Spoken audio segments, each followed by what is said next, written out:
बर्तानिया, Germany और Switzerland जैसे ममालिक में सिर्फ बलूचिस्तान की सियासी कौम परस्त जमातों के जिला वतन लीडरान के साथ सिंधी जमातों के लीडरान भी कंधे से कंधा मिलाकर पाकिस्तान मुखालिफ मुजाहरे कर रहे हैं। वर्ल्ड सिंधी कांग्रेस, जीए सिंध कौमी महाज और सिंध अवामी तहरीक जैसी सिंधी जमातों के जिला वतन लीडरान का कहना है कि सिर्फ बलूची और सिंधी ही नहीं बल्कि पश्तून, सराइकी, कश्मीरी और गिलगिती तमाम कौमों का कैदखाना बनकर रह गया है पाकिस्तान। यही वजह है कि पाकिस्तान में बसने वाली हर कौम पाकिस्तानी गुलामी से आज़ादी हासिल करने के लिए जद्दोजहद कर रही है। हम सिंधी एक कौम है, आज़ादी हमारा हक है और हम हज़ारों सालों से सिंधी हम बिलोंग करते हैं मोहनजोदड़ो की तहज़ीब से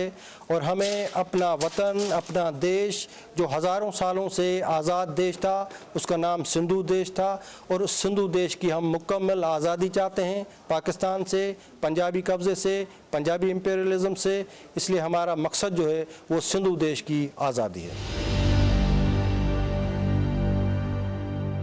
हम सिंधी जो हैं साईं जीएम सैयद की फ़िलासफ़ी को जो फॉलो करते हैं, हम कहते हैं कि हम सिंधी एक अलग कौम है, जैसे बलोच अलग कौम है, कश्मीरी जैसे मैंने नाम लिए। तो पाकिस्तान इस वक्त कौमों का कैद खाना है सिवाय पंजाब के,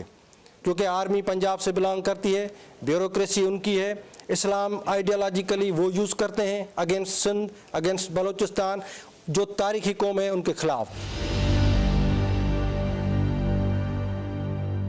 इस वक्त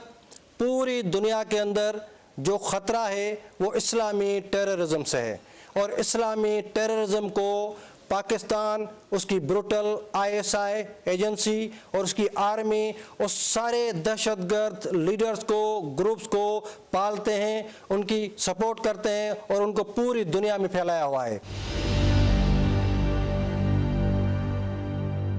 दुनिया से सपोर्ट भी करते हैं, ये झूठ बोलते हैं कि वार ऑन टेरर जो है उसमें ये कहते हैं कि हम नेटो के साथ हैं, उसमें ये कहते हैं कि हम अमेरिकन के साथ हैं। ये बिल्कुल झूठ बोलते हैं। एक तरफ उनको पालते हैं पर उनको उनके खौफ की वजह से सारी दुनिया से ये डॉलर वसूल करते हैं। सो पाकिस्तान एक अननेचुरल स्टेट है जिसका कोई वजूद नहीं रहना चाहिए बाकी, और जब तक रहेगा पाकिस्तान, जब तक रहेगा ये साउथ एशिया की जितनी भी कौमें हैं या उसके with in framework of Pakistan जितने भी कौमें हैं और वो साउथ एशिया और पूरी रीजन और पूरी इंटरनेशनल जो भी हमारा ग्लोबली है, सब खतरे में रहेंगे।